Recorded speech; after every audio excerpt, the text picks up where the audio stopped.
Hoje nós temos a grata satisfação de receber um expositor do Centro Espírita Juvencio de Araújo, e graças à equipe da Juvencio de Araújo, nós não vamos parar as palestras durante esse final de ano.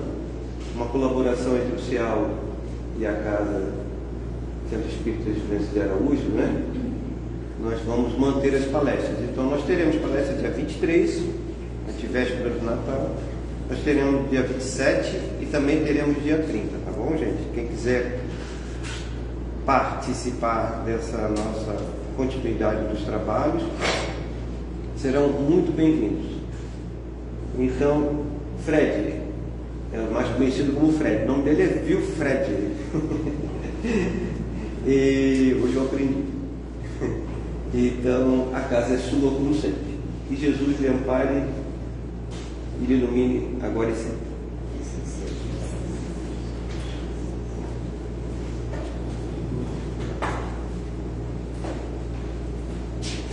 Boa noite a todos. A maioria já me conhece, né? Em primeiro lugar, quero agradecer a Deus, a Jesus, por dar essa oportunidade de estar aqui estudando junto com todos. Porque a gente vai ser sempre aprendiz.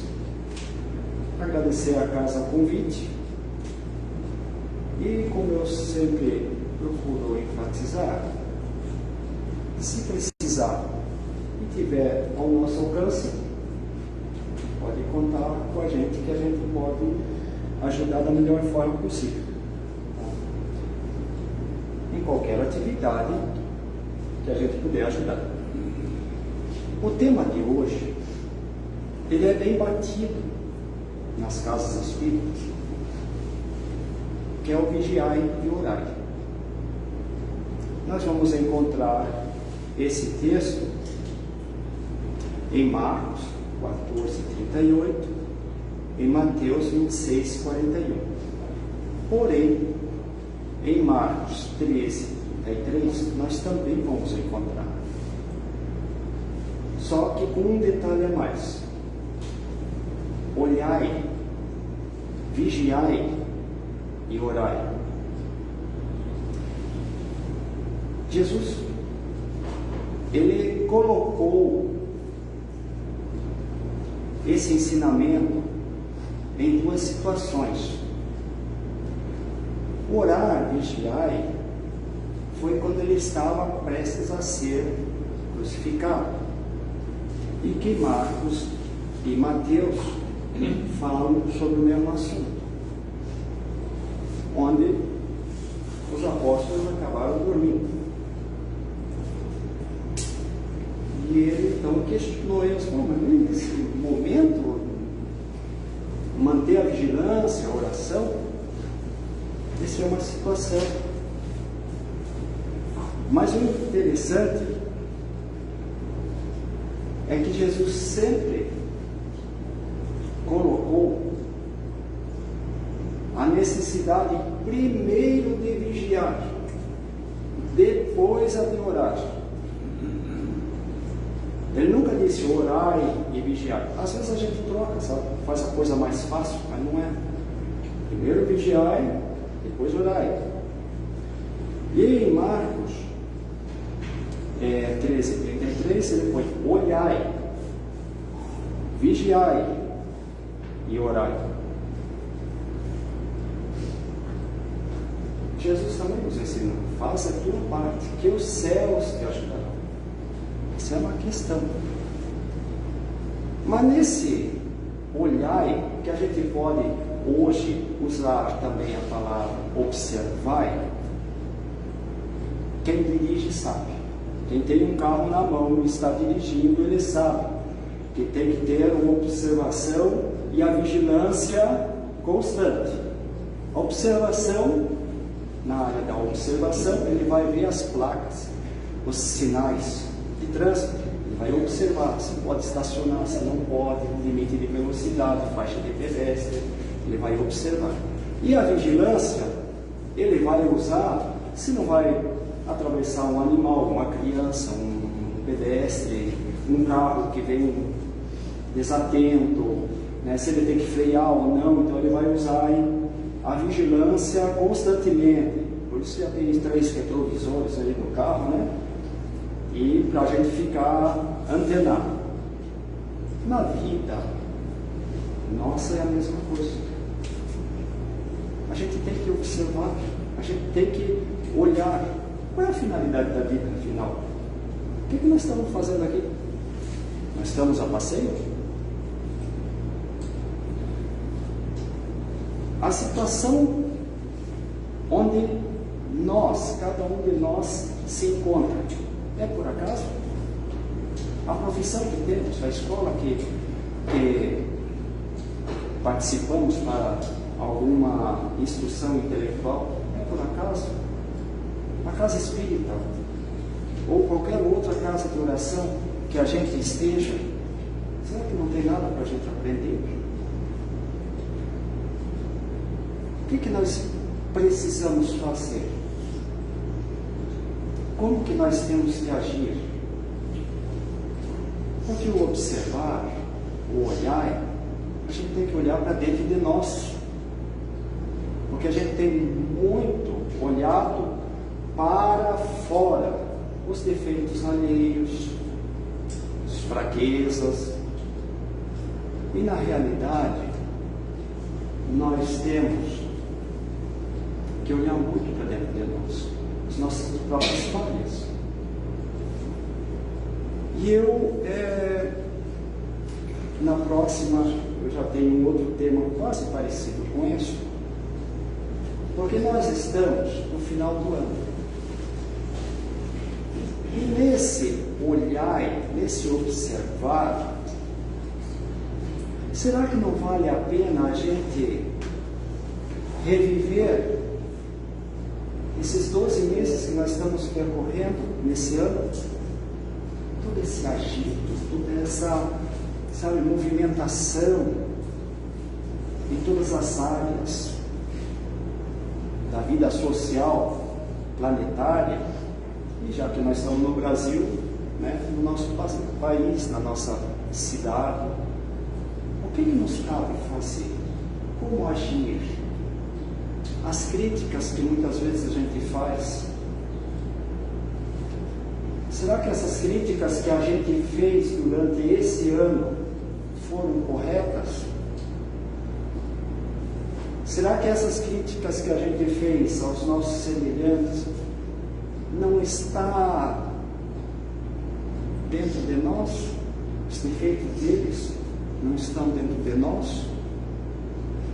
Será que nós, se estivéssemos no lugar daquela pessoa, nós faríamos melhor?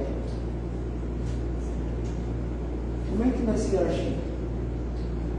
Então a gente começa a fazer uma análise,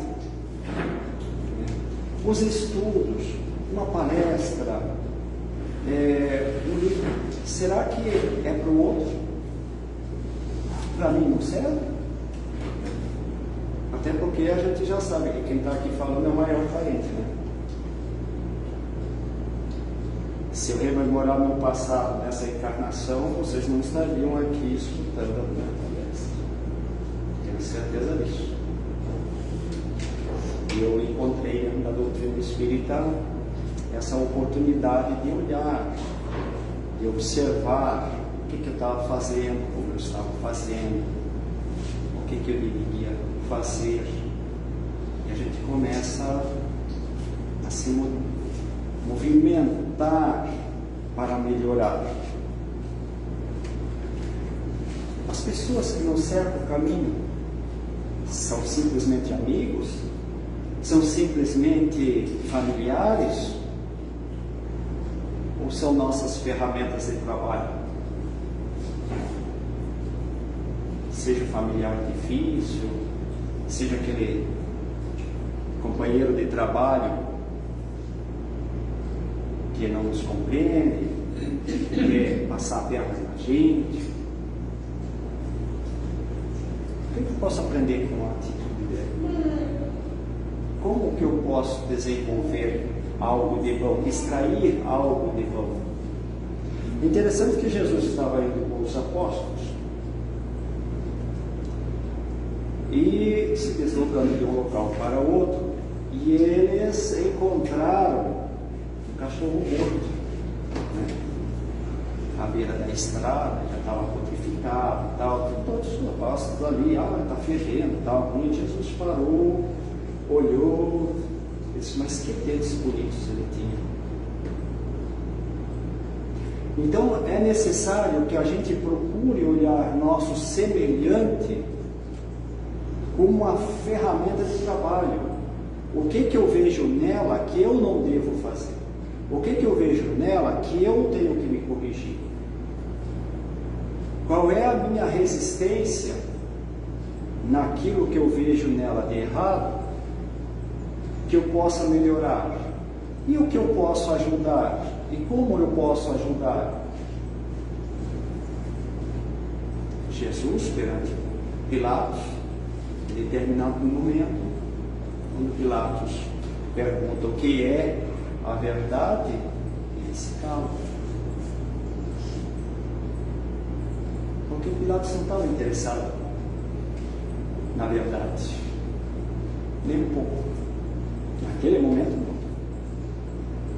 Jesus silenciou. Será que nós, diante de determinadas situações que as pessoas nos colocam, a gente silencia, reflete, tira algum ensinamento, mesmo que está dentro do movimento espírita? Porque muitas escolas religiosas, elas não têm esse alcance, não dão aos seus participantes essa oportunidade de buscar esse tipo de esclarecimento. Razões pelas quais não fazem, a cada um segundo suas obras. Mas nós, como estamos dentro do movimento espírita, nós temos que parar para raciocinar. Como eu costumo dizer, eu estava numa reunião espírita, nós estávamos num determinado debate, e não, porque vamos fazer e tal. E a pergunta é: quanto tempo tenho ainda na reencarnação? Nessa? Qual é o meu prazo de validade aqui? Quando a gente veio para cá, uma equipe de amigos nossos no plano espiritual suplicou a Jesus a nossa vinda para cá. E nós temos no nosso campo espiritual, mais detalhadamente impregnado no perispírito, tudo aquilo que a gente fez, deixou de fazer, correto ou incorreto. E diante daquilo recebemos uma ferramenta de trabalho, o nosso corpo físico. Agora, a gente age como se a gente nunca fosse partir daqui. A gente age como se a gente fosse o dono da nossa existência. E eu costumo às vezes dizer que se a gente parar para avaliar, os nossos anjos da guarda, ou protetores espirituais, em muitas ocasiões, e quase sempre, já não deve ter nem cabelo na cabeça, tanto que eles já se arrancaram tudo de tão teimoso que nós somos. E com certeza não foi poucas vezes que eles se dirigiram ao Mestre Jesus dizendo: Mestre, não tem jeito, aquele cara é virado, assim. Calma, tá vendo? Aí, muita gente, quando a gente fala das dores, seja elas físicas ou morais, a gente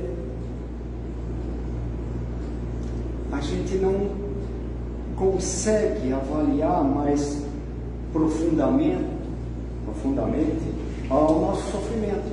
Muita gente diz, são masoquistas porque valorizam o sofrimento. Ninguém é masoquista nesse ponto.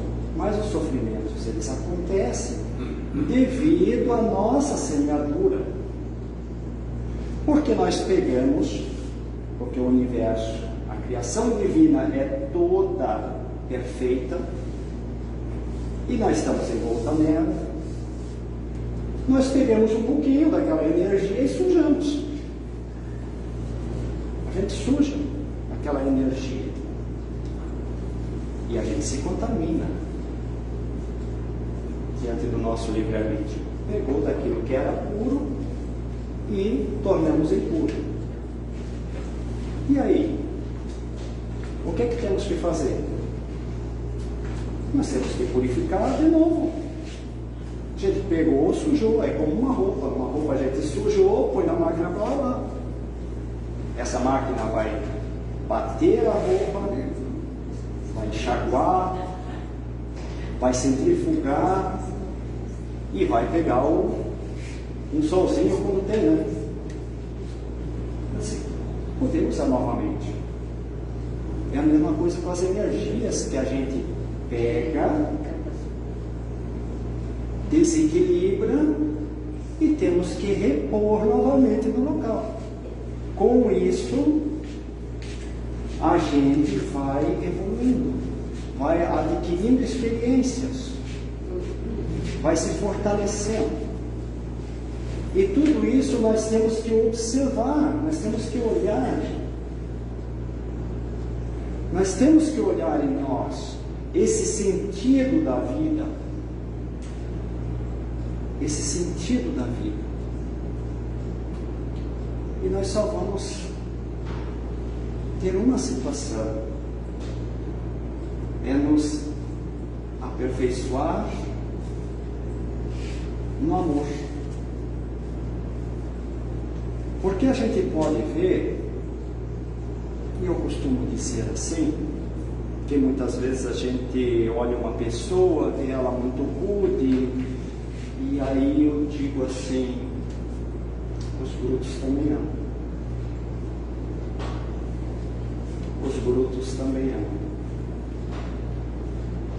Porque todos nós, sem exceção, fomos criados simples e ignorantes. E foi nos dado o livre-arbítrio.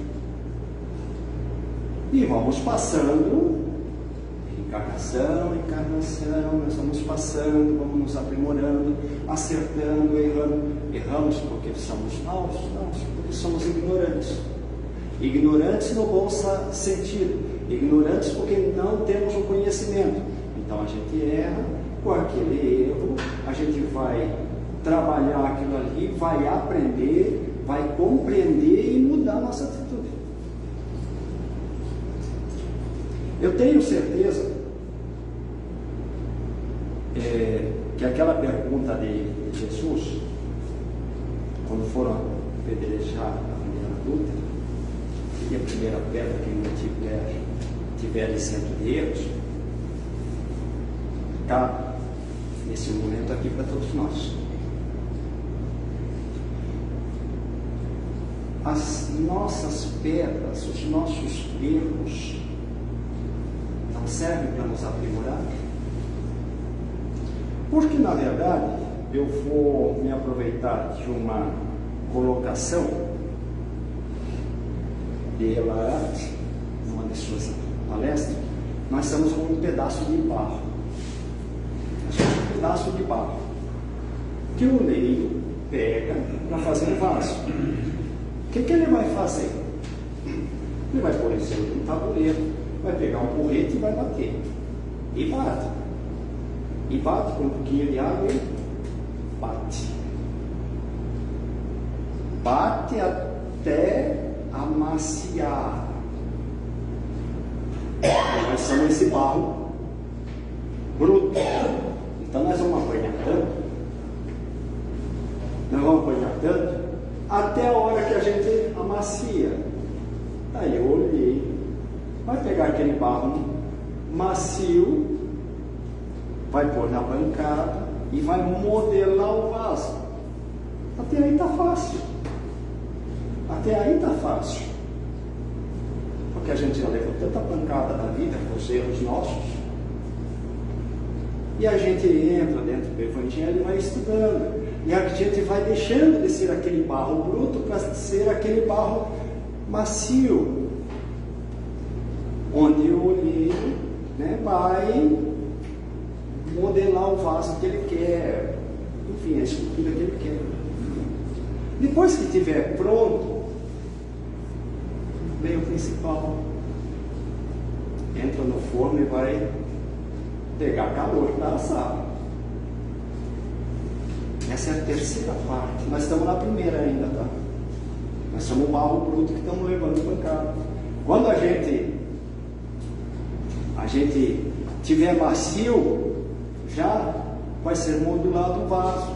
Vai começar a aparecer o trabalho, né? Não precisa ser dentro da casa espírita, mas lá fora, ajudando alguém, compreendendo alguém, trabalhando por alguém, seja no trabalho, no estudo, onde quer que esteja, dentro do lar, porque dentro do lar, vou dizer, na rua é fácil, o cara olhou de atravessado, você dá meia volta e vai embora, você precisa não, mas dentro de casa não é assim. Dentro de casa a coisa é séria, os desajustes vão ter que ser ajustados, os desajustes vão ser ajustados. Então a gente começa a trabalhar, já levou bastante pancada, agora vem a modulação. Quando a gente entra no forno, aí sim, aí o bicho pega. Porque aí vem a questão da purificação do ser humano. É dentro do calor do forno, dentro da provação, da expiação, dentro da sociedade,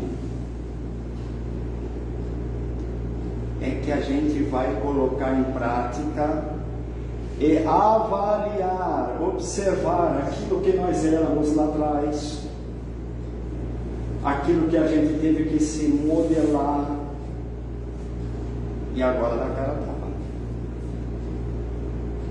Dá cara a tapa. É fácil? Não, não é fácil.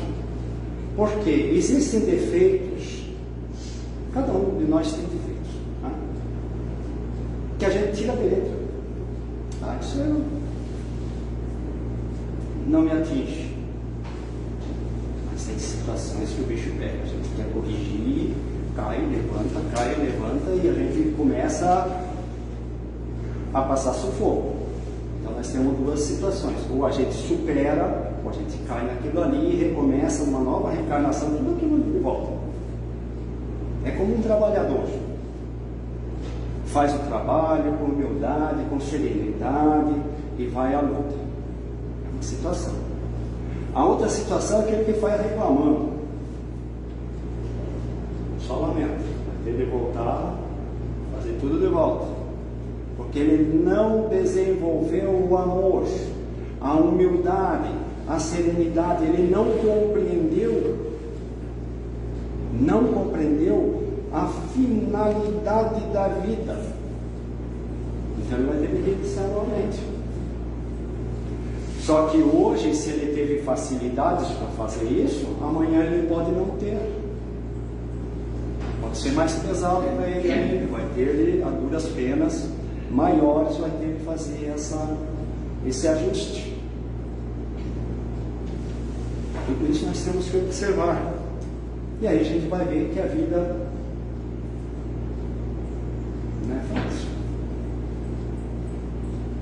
E o Cristo não nos disse que aqui ia ser um mar de rosa, não. Vai ter tribulações. As tribulações são as dores, são os atritos, porque para um palito de fósforo acender uma chama qualquer, ele entra em atrito com a caixa. Para poder. E nós, Então chamamos isso de sofrimento, mas é a educação pura.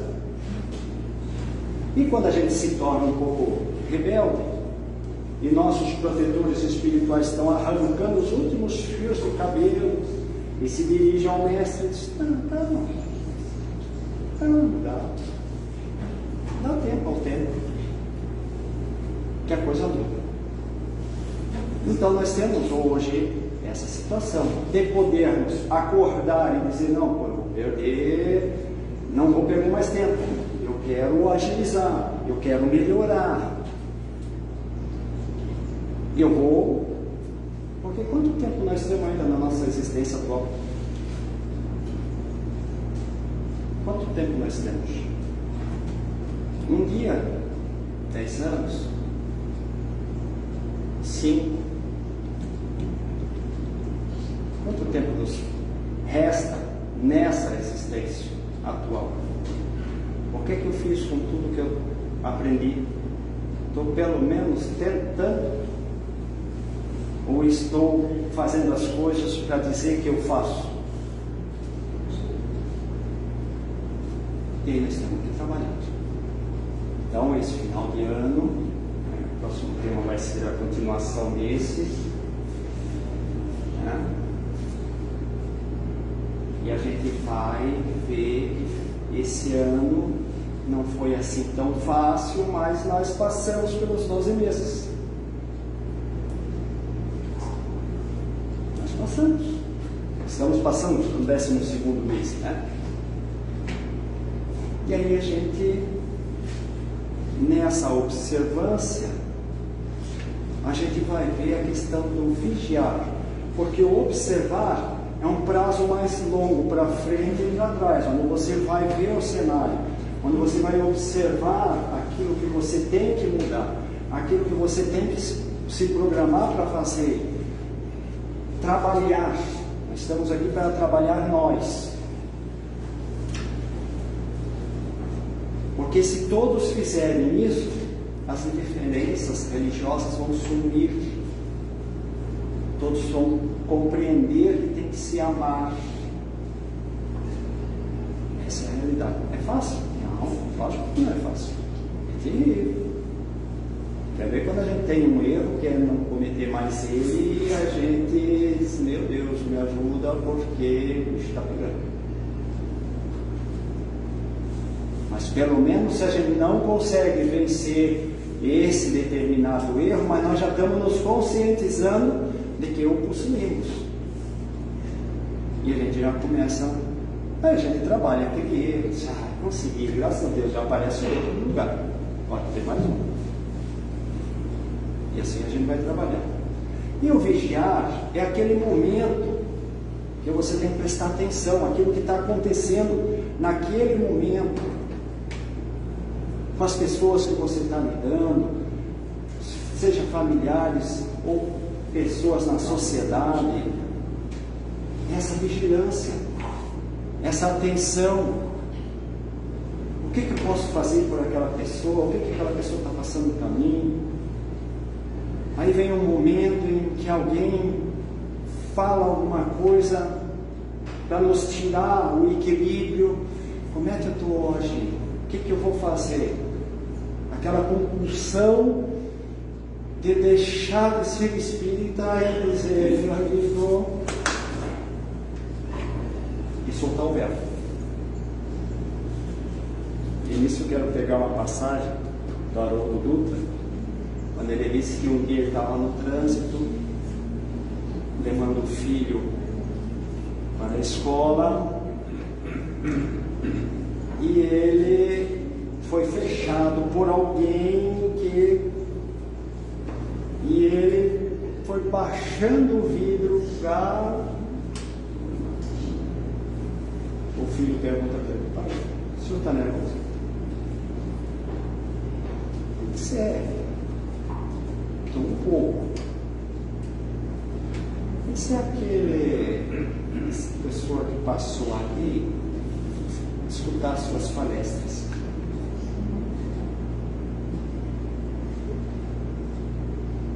Ele refletiu e voltou a fechar o livro. Não é assim no nosso dia a dia.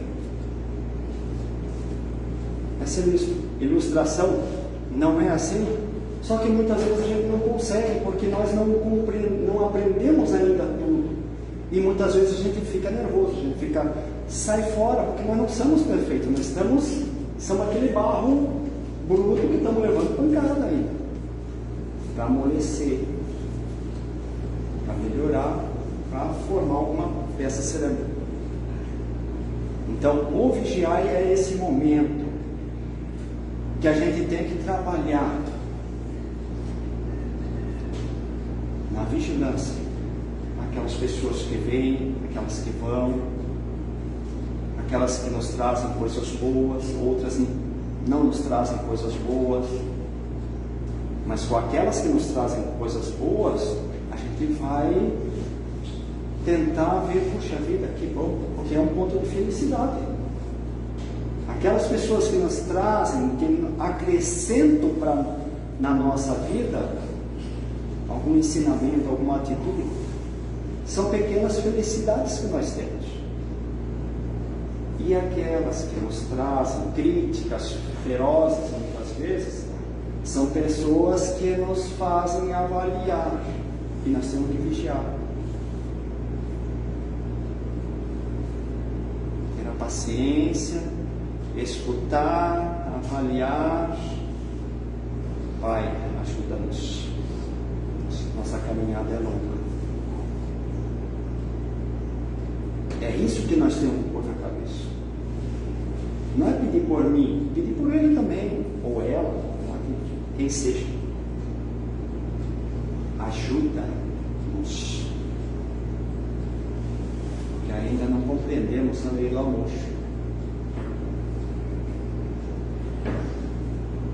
E daí veio orar.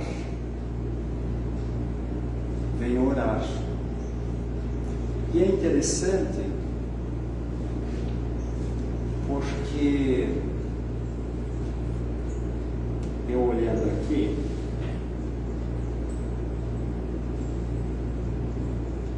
eu vejo a questão que tem pessoas que pedem, mas pedem para si.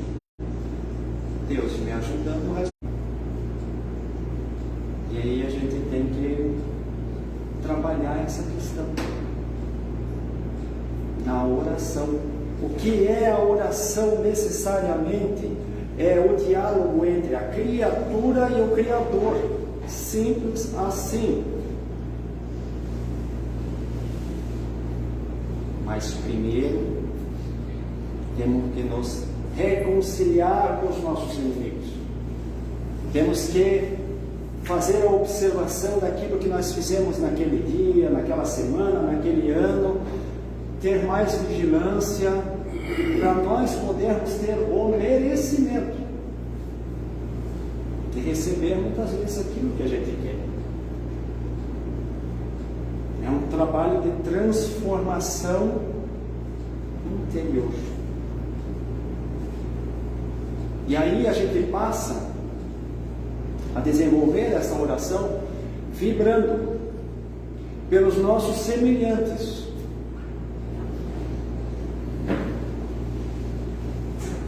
Por quê? Será que nós que estamos aqui nessa sala sabemos o que é um sofrimento dentro de uma guerra? O povo lá da África que está passando fome, que come até terra, porque não tem o que comer. Será que a gente sabe realmente o que é isso? As pessoas que passam por calamidades terríveis. Será que a gente sabe? Eu oro por eles. Será que ele está orando correto mesmo? Porque nós temos um veículo físico, uma ferramenta de trabalho que anda, que escuta, que vê, que se movimenta, mas muitos estão no meio do dor. Muitos têm fome, Será que alguém aqui, por exemplo, já fez uma experiência de ficar uns 2 ou 3 dias sem comer? Simplesmente, só 3 dias. 2, 3 dias. Eu vou ficar 3 dias sem comer. Mas não vou ficar resmungando, eu vou ficar de boa, tranquilo. E o estômago está querendo sair pela boca para devorar a comida. Alguém sabe aqui? Pode ser que tenha alguém que saiba. Na infância, na juventude. Mas foi coisa passageira. E o povo que sofre, entra ano, sai ano, e está passando fome, necessidade, morando na rua. Às vezes passa um avião, um helicóptero e joga comida crua de cima, a fome é tão grande que ele come com o mesmo, aquilo que cai no chão, na terra, junta com terra e fio e come. Será que nós sabemos o que é isso? Será que nós temos nosso amor é tão grande assim? Será que a gente, quando a gente está sentado à mesa, com o nosso prato de comida, será que a gente pede a bênção e agradece por aquele prato de comida? Ou a gente reclama, mas hoje só tem arroz e feijão, hoje só tem macarrão, hoje só tem batata. Quando muito sequer tem 1 grão de arroz para comer. 1 grão. A gente põe uma roupa, tira outra. Tem gente que não tem. Mal tem uma peça de roupa para colocar. Um sapato para colocar no pé. Muitas vezes a gente reclama, mas eu preciso aumentar a casa, porque só tem 2 quartos, ou mais um quarto, uma lavanderia maior, alguma coisa assim. Será que a gente pensa que tem gente que não tem sequer um teto para pôr em cima da cabeça? Faça sol, faça chuva, ele está ali, céu aberto. Será que a gente pensa isso quando a gente ora? Será que a gente já tem esse amor, já está compreendendo esse amor? Se colocando no lugar dessas pessoas? Então, a nossa oração, ela tem que ter um sentimento muito profundo daquilo que nós somos, daquilo que ainda almejamos ser, e aonde a gente está vivendo. Então, tudo isso nós temos que trabalhar. Água?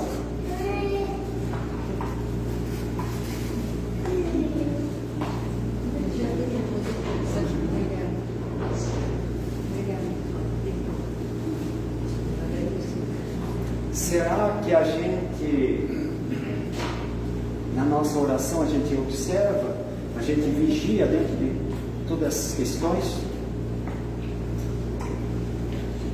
Então, observemos, vigiemos e oremos, porque um dia, cada um de nós chegará no ponto de receber no plano espiritual um dia, não sabemos quando, de dizer assim: é tua vez, não é? Ser protetor espiritual daquele indivíduo lá. Mas aquele, a gente vai arregalar assim, ou tu acha que tu era diferente quando teus protetores espirituais estavam contigo?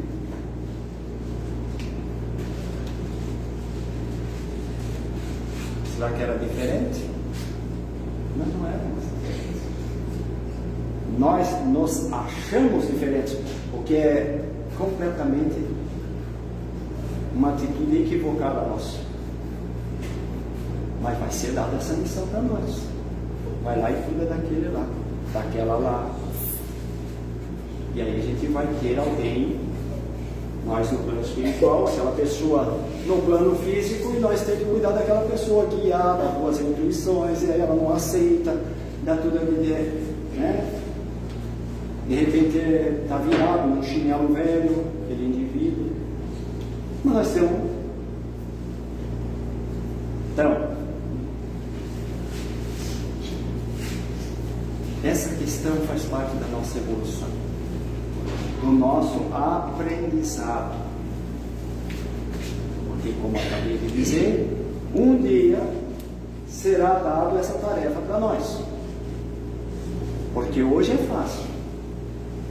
Hoje a gente monta uma cesta básica,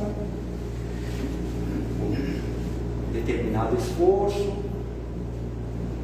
faz todo um trabalho de cesta básica, de amparo a uma criança, da evangelização, do estudo doutrinário. É fácil, mas cada um é da sua casa. Cada um é da sua casa. Mas quando nós estivermos incumbidos de agir e ficar permanentemente próximo de uma pessoa para ajudá-la a progredir, aí nós temos trabalho. Às vezes a gente tem 20 anos de idade, 30, 60, 90 anos, alguns com 100, 110, imagina. Protetor espiritual, 110 anos no lado de uma pessoa, 100 anos no lado da pessoa, e a pessoa teimando em fazer o errado. E ela está ali trabalhando em nome do Cristo para apoiar aquela pessoa, para que ela mude, para que ela aprenda, para que ela compreenda. Então, na nossa oração, nós temos que compreender isso, que alguém está dando cara a tapa por nós. Alguém está trabalhando, alguém está chegando diante do Mestre Jesus. Mestre, ajuda o Fred, porque eu estou fazendo o meu melhor, mas ele não está mudando.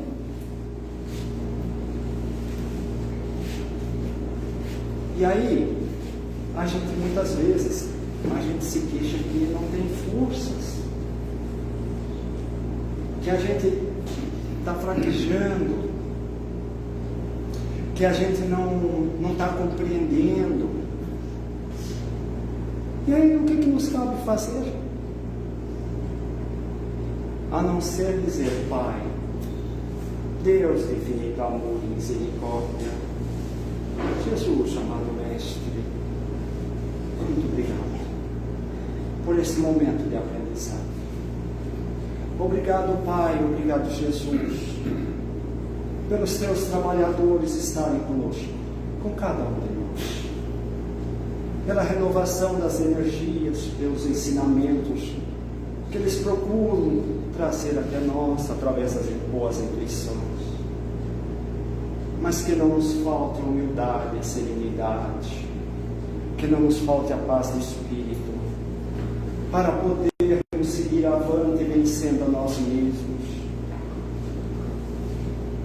Deus de misericórdia, Jesus, amado Mestre, que um dia possamos compreender os teus ensinamentos e pô-los em prática. Muito obrigado, Pai. Muito obrigado, Jesus. Muito obrigado aos amigos da espiritualidade que aqui estão nos sustentando a todos nós. Muito obrigado a todos que me escutaram nesta casa que me convidou. Mas que a vossa paz, Pai, que a vossa paz, Jesus, possa estar com todos nós, agora e sempre. Assim seja. Assim seja.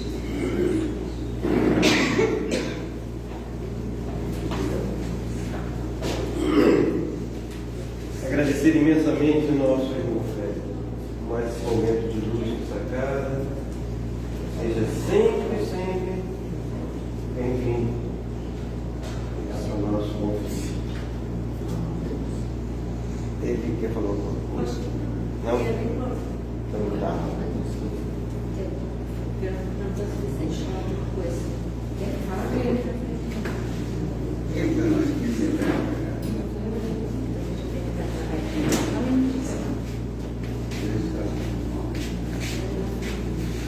Nosso irmão Moisés deseja dar uma palavrinha para nós, né?